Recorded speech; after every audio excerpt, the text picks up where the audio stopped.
নৌকাবাইচ বন্ধের দাবি তৌহিদি জনতার। এমন খবর প্রকাশ্যে আসার পর তারা জানিয়েছে, ধর্মীয় কারণে নয়, বরং নদী ভাঙন ঠেকাতে ও কৃষি জমি রক্ষায় নৌকাবাইচ বন্ধের দাবি তাদের। তবে আয়োজক কমিটি বলছে, নৌকাবাইচের কারণে নদী ভাঙন ও কৃষি জমির ক্ষতি হওয়ার কোনো সম্ভাবনা নেই। তাদের দাবি, কয়েক দশক ধরে চলা ঐতিহ্যবাহী এই নৌকাবাইচ স্থানীয়দের কোনো ক্ষতির কারণ হয়নি। আয়োজক কমিটির সদস্যরা অভিযোগ করেন, তাদের সঙ্গে কোনো আলাপ আলোচনা না করে নিজেদের মতো নৌকাবাইচ বন্ধের প্রচার চালিয়ে আসছে একটি গোষ্ঠী। খেয়াল হইল কি যে নৌকাবাইচর কারণে রাস্তাঘাটর ক্ষতি হয়, নৌকাবাইচর কারণে ধানের ক্ষতি হয়, নৌকাবাইচর কারণে নদী ভাঙ্গনের কবলে পড়ে, যে কারণে এই নৌকাবাইচগুলা যেন না করা হয়।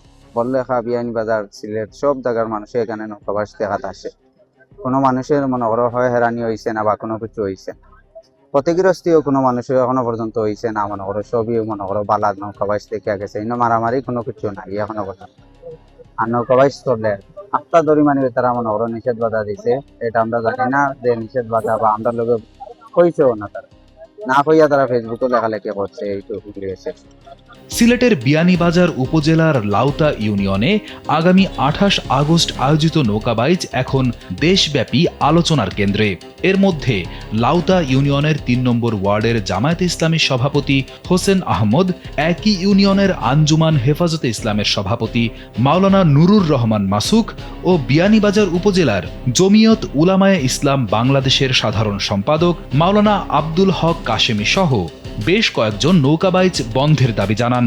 তাদের দাবি, ধর্মীয় কারণ নয়, নদী ভাঙন রোধ ও স্থানীয় কৃষকদের স্বার্থ রক্ষায় তারা এমন দাবি জানিয়েছেন। পরের আবার নৌকাবাইচ দিয়া এই নৌকা, ইঞ্জিল নৌকা বা এই বিভিন্ন এলাকা থেকে নৌকা হল আইব, আইয়া এখানে ঢেউ উঠবো, উঠিয়া নদী ভাঙ্গন হইব। এই ভাঙ্গনের কারণে আমাদের এলাকার যে সামান্য জায়গা রয়েছে আলি ফালানির, এটা নষ্ট হইয়া যাইব গিয়া, মানুষের বাড়ি ভাঙ্গিয়া যাইব, রাস্তা ভাঙ্গিয়া যাইব, বিভিন্ন জাত শৃঙ্খলা দেখা দিব।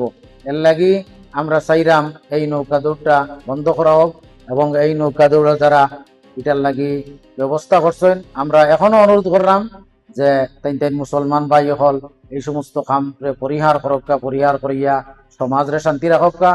এদিকে নৌকাবাইচের আয়োজক কমিটির সদস্য হেলাল উদ্দিন ও হান্নান আহমদের দাবি, নৌকাবাইচ তাদের গ্রামের ঐতিহ্য, আশেপাশের কয়েক গ্রামের মানুষ এটি উপভোগ করেন। এছাড়া নৌকাবাইচের কারণে নদী ও কৃষি জমির কোনো ক্ষতি হয় না বলেও দাবি তাদের। নদী ভাঙ্গন এখানে কোনো নদী ভাঙ্গন নাই।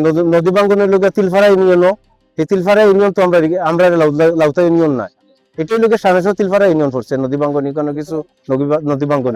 এ বিষয়ে লাউতা ইউনিয়নের চেয়ারম্যান জানান, নৌকাবাইচ আয়োজন কিংবা বন্ধের দাবি এ নিয়ে কোনো পক্ষই তার সঙ্গে আলোচনা করেনি।